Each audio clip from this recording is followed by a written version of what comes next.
Good morning students, प्रिय विद्यार्थियों। घर की याद कविता जो हम पढ़ रहे हैं अब, उसके अंदर आप देखते हैं कि किस प्रकार से कवि जो है बेचैन है अपने घर को याद करके। अपने घर की जो ममता सभी को मिलती है, वह उसको किस प्रकार से कचोट रही है। तो दो जो भाग आपने अभी तक पढ़े हैं बेटा, पहला जो भाग है बेटा, उसमें ये दर्शाया गया था कि बहुत वर्षा होने के कारण कवि के प्राण और मन संवेदनशील हो गए और उसके सामने उसका घर तैरने लगता है, याद आने लगता है। जो कवि से बहुत दूर है वो घर, वो उसे खुशियों से भरा हुआ घर दिखाई देता है। लेकिन अगले ही पल वह कहता है कि आज उसकी बहन जो है अपने बायके के घर आई होगी, अपने बाप के घर आई होगी, ठीक है। और लेकिन अब वह घर जो खुशियों का घर था, आज वहाँ आज वह दुख का घर बन गया है, क्योंकि कवि के जेल में होने के कारण वहाँ उदासी छाई हुई है। और उसके बाद उसने दर्शाया था कि उसके घर में 4 भाई 4 बहनें, माता और पिता सभी हैं और सभी एक दूसरे से भावनात्मक रूप से जुड़े हुए हैं। दूसरे पद्यांश में ये दिखाया था कि किस प्रकार से माँ अनपढ़ थी, लेकिन दुखों में ही उसके जीवन का निर्माण हुआ था। और वो कहता है कि जब मैं अपनी माँ की गोद में सिर रख देता था तो मेरे पास जो दुखों की अनुभूति है वो पास में फटकती भी नहीं थी, पास में आती भी नहीं थी।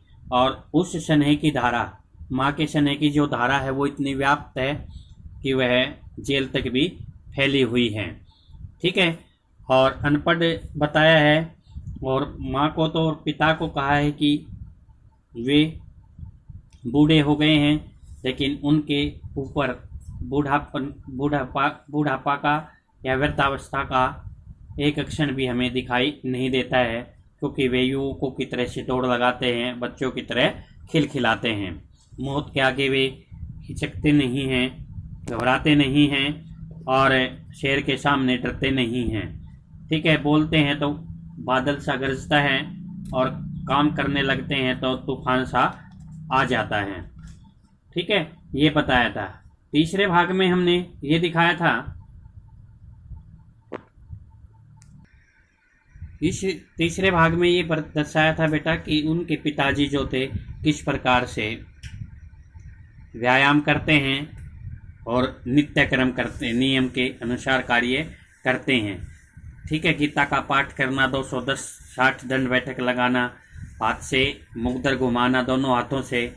और जब वे नीचे आते हैं तो उनके, क्योंकि वे छत पे व्यायाम करते हैं, और जब वे नीचे उतरते हैं तो सामने भाई बहनों को खेलता देख करके, या खड़े थे वे आंगन में, उनको देख करके वे रो पड़े होंगे, क्योंकि वे जो उनसे भी असीम लगाव रखते थे कवि से, वो आज उनके बीच में उन्हें दिखाई नहीं दे रहे हैं। तो इसलिए वे पाँचवें का मतलब वो खुद के लिए कह रहे हैं, वो 5वें नंबर पे जो था उनका नाम लेकर वे रो पड़े होंगे, अर्थात उनकी आंखों में आंसू आ गए होंगे, ठीक है। तो इस प्रकार से आपने 4 भाग पढ़े बेटा। आज हम 5वां भाग जो है वो शुरू कर रहे हैं बेटा। मैं बता रहा था कि 3 भाग पढ़े हैं हमने, चौथा आज शुरू कर रहे हैं, ठीक है। उसमें गलती से हमने 4 बता दिए थे, अभी चौथा तो आज ही शुरू करने जा रहे हैं। 5वां, मैं हूँ अभागा। कवि कहता है कि मैं 5वें नंबर पे हूँ, 4 भाई और 4 बहनों में वह 5वें नंबर पे है, तो वह अपने आप को क्या मानता है अभागा, भाग्यहीन मानता है। तभी कहता है कि मैं पिताजी का जो 5वां बेटा हूँ, 5वें नंबर का जो बेटा हूँ, मैं भाग्यहीन हूँ। ठीक है, परंतु जिसे सोने पर सुहागा पिताजी कहते रहे हैं, प्यार में बहते रहे हैं, लेकिन पिताजी मुझे जो 5वें नंबर पे होते हुए भी, हालांकि मैं अभागा हूँ, भाग्यहीन हूँ, लेकिन मुझे सोने पर सुहागा मानते थे और पिताजी कहते रहे हैं, अर्थात पिताजी बराबर मुझे सोने पर सुहागा कहते रहते थे। ठीक है, और पहले भी वे ऐसा कहते थे, प्यार में बहते रहे हैं, अर्थात पहले भी मुझसे अधिक प्यार करते रहे हैं। कहने का मतलब है सोने पर सुहागा। मुहावरे का अर्थ क्या है बेटा? और भी सुंदरता प्रकट करना बेटा। जो सोना होता है उस पे हम अगर सुहागे का लेप कर दें बेटा, उस पे सुहागा लगा दें तो उसकी चमक और भी बिखर जाती है बेटा। तो और बेटों को उसने क्या कहा है? सोना। और बेटों को उन्होंने सोना माना है। और 5वां जो भवानी प्रसाद मिश्र है उसको कहा है सोने पर सुहागा, अर्थात वे सोना है तो वे उनके ऊपर सुहागे का काम करते थे। वे उनकी चमक को, उनके स्नेह को, उनके लगाव को, उनके ममत्व को और भी गहरा कर देते थे और भी बिखरा देते थे बेटा, और भी सुंदर हो जाते थे। जो भी किसी भी रूप में, चाहे हंसी मजाक के रूप में, चाहे खेलते हुए, चाहे कूदते हुए, चाहे कोई भी कार्य जब वे करते थे, तो सोने पर सुहागे का यह मुहावरा है बेटा। और भी अत्यधिक उसमें 4 चांद लगा देना और भी उसकी सुंदरता बढ़ा देना। तो सोना किसको कहा है? 4 बेटों को, और बेटे थे उनको। ठीक है, और जो उनके बेटे थे उनके बारे में, लेकिन वो जो है कवि स्वयं को, कवि को उसके पिताजी ने सोने पर सुहागा माना है। पिताजी ये लगातार कहते रहे हैं और मुझसे प्यार करते रहे हैं। आज उनके श्रवण बेटे लगे होंगे उन्हें हेटे। आज उन्हें के श्रवण बेटे माने सोने के समान जो बेटे थे, जिसको पहले भी कहा गया है कि पिछले में भी ये दर्शाया था कि वे सोने पर सुहागा, सोना बेटा, उनके जो बेटे और बाकी बच गए हैं उनके बारे में कहा है। ठीक है, फिर क्या कहता है कि निश्चय ही सोने के समान लगने वाले 4 पुत्र उन्हें क्या लगे होंगे? हेटे। लगे होंगे उन्हें हेटे माने गौण, तुच्छ, छोटे। ठीक है, उनके न होने पर वे 4 जो स्वर्ण के समान, सोने के समान जो बेटे थे, वे अब आज उसको गौण लगे होंगे, छोटे लगे होंगे, तुच्छ लगे होंगे। ठीक है, फिर क्या कहता है? क्योंकि मैं उन पर सुहागा बंधा बैठा हूं अभागा। क्योंकि मैं तो उनके ऊपर सुहागे का काम करता था, उनकी चमक बढ़ाता था, और मैं आज यहाँ भाग्यहीन हूँ, अर्थात भवानी प्रसाद मिश्र जो है वो जेल में बंद है। ये सोचकर मेरे पिताजी यहाँ बड़े दुखी हुए होंगे। तो उनके बारे में कहा है कि आज उनके श्रवण बेटे लगे होंगे उन्हें बेटे, उन्हें मतलब उनके पिताजी को, वो आज उनके श्रवण के समान, सोने के समान जो बेटे हैं 4, वे उन्हें बहुत छोटे लगे होंगे, गौण लगे होंगे, क्योंकि मैं उन पे सुहागे का काम करता था। सोने के समान लगने वाले 4 पुत्र जो गौण लगे होंगे, क्योंकि सोने पर सुहागा कहा जाने वाला जो पुत्र है उनका, वो स्वयं के बारे में कहता है कवि, क्योंकि वह आज जेल में बंद है, भाग्यहीन बन करके कारावास में बंद है। ठीक है, तो कवि जो है अपने पिता के प्रति अपने गहरे स्नेह को का मार्मिक चित्रण कर रहा है यहाँ पर। फिर क्या कहा है? और माँ ने कहा होगा, और माँ ने कहा होगा दुख कितना बहा होगा, आंख में किस लिए पानी, वहां अच्छा है भवानी। जब मेरे पिताजी मुझे याद करके रो पड़े होंगे, ठीक है, जब उनकी आंखों में आंसू आ गया था, तब माँ ने उन्हें समझाया होगा, सांत्वना दी होगी। माँ ने कहा होगा, जब मेरे पिताजी मुझे याद करके रो पड़े होंगे तो मेरी माँ ने अवश्य उन्हें कहा होगा, क्या कहा होगा? दुख कितना बहा होगा, अर्थात कितने मन में दुख बहा होगा, उसके मन में आंखों से आंसू बहे होंगे। तो माँ ने जब उनके बारे में कहा होगा, क्या कहा होगा? आंख में किस लिए पानी, अर्थात उसको सांत्वना दे रहे हैं। जो वो तुम्हारी आंखों में आंसू क्यों आ गए हैं, दुख कितना बहा होगा। अर्थात माँ ने कहा होगा आंख में पानी किस लिए ला रहे हो आप, वहाँ अच्छा है भवानी। अर्थात वहाँ पर जेल में जो है भवानी, जो भवानी कौन, कवि बेटा, वो अच्छा होगा अपने पति को। माँ जो है अपने पति को, भवानी के पिता को जो सांत्वना दे रही है और कह रही है कि आंखों में पानी किस लिए, आंसू किस लिए आ गए हैं। यूं तो माँ भी हृदय से दुख अनुभव कर रही है कि दुख कितना बड़ा होगा। माँ ने कहा तो होगा, लेकिन उसके मन में भी, उसके हृदय में भी बहुत दुख पड़ा होगा। फिर भी वह अपना दुख प्रकट न करके अपने पति को सांत्वना दे रही है और क्या कहती हैं कि वह वहाँ पर क्या है, सकुशल होगा, अच्छा होगा, ठीक से रह रहा होगा।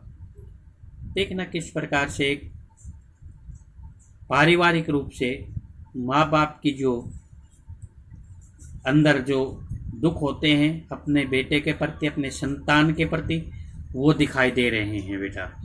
कि जेल में बंद होकर के जब उनको याद करते हैं वो, तो कितने दुखी रहे हैं। ठीक है, हालांकि उनके पिताजी को कठोर भी बताया गया है, ताकतवर भी बताया गया है। ठीक है, और साथ में भी कहते हैं कि वो किसी से डरते नहीं हैं, निर्भीक हैं, साहसी हैं। लेकिन जब उसको अपने बेटे की याद आती है तो वे अवश्य ही रो पड़े होंगे। और माँ ने कहा होगा दुख कितना बहा होगा। माँ ने कहा भी होगा, एक तरफ माँ ने पिताजी को सांत्वना दी होगी, लेकिन कहीं ना कहीं अंदर से उसके भी जो हृदय में है वो दुख का अनुभव हो रहा था। कितना बहा होगा, अर्थात तो उसके हृदय में भी कितना बड़ा दुख है वह अनुभव कर रही होगी। आँख में किस लिए पानी, वहाँ अच्छा है भवानी। अपने पति को सांत्वना देते हुए कहा होगा कि वह वहाँ सकुशल होगा, इसलिए तुम आँखों में पानी क्यों लेकर आ रहे हो। वह तुम्हारा मन समझ कर और अपनापन समझ कर गया है, सो ठीक ही है, यह तुम्हारी लीक ही है। देखना किस प्रकार से बेटा माँ जो है कवि के पिताजी को सांत्वना देते हुए कह रही है, वह तुम्हारा मन समझकर, यदि वह कारावास में गया है तो वह तुम्हारे द्वारा दी गई शिक्षा का ही परिणाम है। ठीक है, अपनापन समझ करके, देश और परिवार के प्रति अपनापन समझ कर ही वह जेल में गया है, देश और समाज के प्रति। ठीक है बेटा, देश और समाज के प्रति ही उसको, क्योंकि स्वाधीनता आंदोलन में उसने भाग लिया था, इसी कारण से अंग्रेजों ने उसे क्या किया था, जेल में बंद कर दिया था। तो इस प्रकार से क्या कहा है कि वह, यदि वह परिवार में ना कारावास में या जेल में गया है तो वह तुम्हारे द्वारा दी गई शिक्षा का ही तो परिणाम है। तुमने ही तो शिक्षा दी थी, और देश और परिवार के प्रति अपनापन समझ कर ही वह जेल में गया है, और गया है सो ठीक ही है। अर्थात वह ऐसा कर किया है उसने तो वो बिल्कुल उचित है बेटा, वो बिल्कुल ठीक है, सर्वथा उचित है। यह तुम्हारी लीक ही तो है। अर्थात कहने का मतलब है कि तुम्हारी ही तो बनी बनाई बात है, ये तुम्हारी ही तो बनी बनाई लीक है, तुम्हारे ही पद चिन्हों पे तो वे चले हैं। ठीक है, तुम्हारी ही तो परंपरा को उन्होंने निभाया। लीक माने होता परंपरा जो उनके पिताजी ने डाल दी थी। अर्थात उनके पिताजी भी कहीं न कहीं कई बार, एक दो बार जेल गए थे, तो उनके बारे में ही बताया है कि हो सकता है तुम्हें ये समझा करके, आप ही तो समझाते रहते थे कि बेटा देश के लिए हमें कुछ भी करने के लिए तैयार रहना चाहिए। जो उन्होंने उनको शिक्षा दी थी, उसी शिक्षा को ठीक करने के लिए ही तो वे जेल में गए थे। ठीक है, क्या कहा कि यह तुम्हारी ही तो लीक है। लीक का मतलब तुम भी तो देश के लिए दुख भोगते रहे हो, तुम भी तो देश के लिए दुख भोगते रहे हो, इसलिए उसने भी तुम्हारी ही परंपरा को क्या किया है, निभाया है। और ये यहाँ पर हमें ये दर्शाना चाहता है कि जो कवि के परिवार की जो परंपरा रही है बेटा, देश पर बलिदान करते रहने में ही भलाई है कि उनके परिवार की जो परंपरा रही थी वो थी कि स्वयं को देश पर बलिदान करते आए थे, और भवानी ने भी जेल जाकर उसी परंपरा को क्या किया था, निभाया था। ठीक है, तो इस प्रकार से ये देखना बेटा कि आज जो हमने पढ़ाया है। अच्छा, आगे अगला जो पद्यांश है बेटा, अगला पद्यांश और करा रहा हूं मैं। पांव जो पीछे हटाता कोक को मेरी लज जाता। पांव जो पीछे हटाता कोक को मेरी लज जाता। पहले तो ये बताया कि इस पद्यांश में तो उसने पिताजी की परंपरा को, उसके पति की परंपरा को बताया है कि उसने ही तो परंपरा डाली थी, और वह भवानी प्रसाद मिश्र ने, भवानी ने निभाई है। अब क्या कहता है, पांव जो पीछे हटाता। कवि को लगता है कि माँ ने पिताजी को दिलासा देते हुए क्या कहा था कि तुम्हारा बेटा भवानी यदि कारावास जाने से डर जाता, पांव पीछे हटाना, कायरता दिखाना, ठीक है, डर जाना, तो क्या कहता है, कारावास में जाने से डर जाता और अपने कदम पीछे हटाता। पांव जो पीछे हटाता, अपने कदम पीछे खींच लेता, वो पीछे हट जाता, कायरता दिखाता, तो क्या कहता है, कोख को मेरी लज जाता, निश्चय ही मेरी कोख को अपमानित करता। ठीक है, मेरे कोख को लज जाता का मतलब है मेरी कोख को अपमानित करता, मेरी कोख को लज्जा देता। क्योंकि लोग, समाज तरह तरह के ताने दे करके क्या कहते कि कायर पैदा कर दिया है, मुझको भी कहते और तरह तरह के ताने भी देते, तो मेरी कोख जो है अपमानित होती। इस प्रकार देश का सम्मान की रक्षा के लिए वह कारावास गया है, और उसने निश्चय ही अपने कर्तव्य का पालन करते हुए क्या किया है बेटा, कर्तव्य का पालन करते हुए अपनी माँ के मान को भी बढ़ाया है। ठीक है, अपनी माँ की कोख को भी बढ़ाया है। इस तरह हो न कच्चे रो पड़ेंगे और बच्चे। माँ जो है पिता को सांत्वना देते हुए कह रही है कि यदि तुम इस प्रकार धैर्य खोदोगे, इस प्रकार कच्चे हो जाओगे, धैर्य अपना खोदोगे, तो रो पड़ेंगे और बच्चे। तो तुम्हें रोता देख करके जो दूसरे बच्चे हैं, घर के अन्य बच्चे हैं, वो रो पड़ेंगे। अर्थात तुम अगर इस प्रकार से रोना शुरू कर दोगे तो दूसरे बच्चे भी रोना शुरू कर देंगे, क्योंकि तुम सबसे बड़े हो और साहसी हो, हिम्मत न हारो।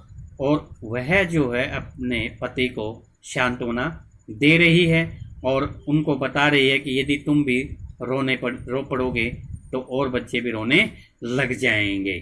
तो इस प्रकार से ये दिखाया है कि किस माता पिता का जो दुख होता है वो अपने संतान के प्रति अद्भुत होता है, अनोखा होता है, लेकिन कहीं न कहीं हमें ये दिखाई देता है कि यहाँ जो कवि है उसके पिताजी कहीं कच्चे दिल के हमें दिखाई देते हैं, तो उसकी माँ जो उनसे सांत्वना देते हुए बिल्कुल ही सांत्वना भरे शब्दों में जो कह रही है, उससे हमें एक ऐसी नारी के, ऐसी स्त्री के दर्शन होते हैं जो साहसी भी है, निर्भीक भी है और परिवार का एक जुट करने में अपना सर्वस्व न्यौछावर करने वाली है। तो इसी प्रकार से उसने अपने पति को समझाया होगा बेटा। तो ये थे इस 5 आज हमने इसके पद्यांश कराए हैं छोटे छोटे, और भाग आपका 4 जो है वो आज पूरा यहाँ हम कर रहे हैं। तो इस आधार पे आप जो हैं प्रश्न नोट करें बेटा, छोटे प्रश्न। कवि ने अपने आप को क्या माना है? कवि ने अपने आप को क्या माना है?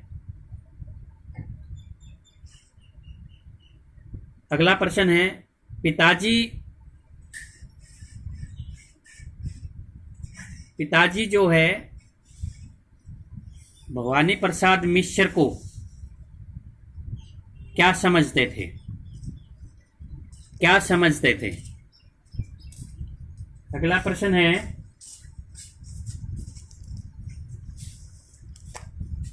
कवि ने सोने पर सुहागिया जो मुहावरे का प्रयोग किया है वो किसके लिए किया है? कवि ने सोने पर सुहागा मुहावरे का प्रयोग किसके लिए किया है बेटा? अगला प्रश्न है, कवि के पिता ने सवर्ण बेटे किसे कहा है? सवर्ण बेटे किसे कहा है? अगला प्रश्न है कि कवि की मां ने कवि के पिता को क्या सांत्वना दी?